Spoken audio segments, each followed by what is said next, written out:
3 enquêtes qui sont faites sur les impétrants.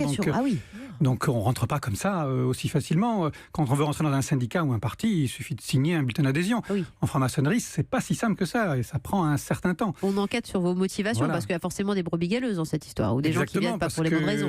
Encore une fois, comme l'a dit Roger Daché, il y a des motivations symboliques, il y a des motivations humanistes, mais il y a aussi un troisième type de motivation, parfois pas toujours honorable, où on cherche par intérêt rentrer en maçonnerie, soit parce qu'on se dit que ça va favoriser sa carrière professionnelle, soit parce qu'on se dit que ça va permettre de faire, sauter des PV, avoir un rendez-vous chez un spécialiste plus rapidement. C'est vrai oui, on se dit ça. Alors certains ne durent pas longtemps parce qu'ils se rendent compte que ça marche pas tant que ça.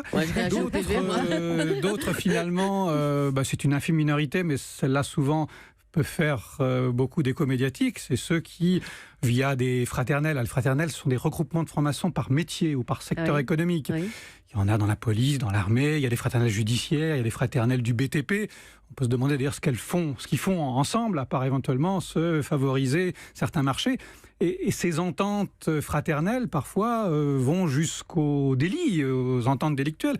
Ça a fait, dans les années 90 et 2000, les choux gras des rubriques judiciaires. Ah oui. C'est pour ça que je posais la question pendant la pause à Roger Daché, mais on n'entre pas pour rien, entre guillemets, dans la franc-maçonnerie. C'est-à-dire qu'il y a toujours quand même une quête, un objectif, quel qu'il soit. Il peut être dans ces 3 dimensions mêlées, mais quand même. Oui, bien sûr. Et toute la question pour quelqu'un qui demande son admission dans la franc-maçonnerie, comme l'a rappelé François Coche, c'est de savoir si véritablement ce qu'il attend de la franc-maçonnerie, c'est bien ce qu'il va y trouver. Et c'est l'objet de ce qu'on appelle les enquêtes. Alors le mot enquête n'est pas forcément un très joli mot, mais quand on est franc-maçon, il suffit pas de signer. Quand on veut devenir franc-maçon, il suffit pas de signer un bulletin d'adhésion. On reçoit des gens qui vous interrogent longuement.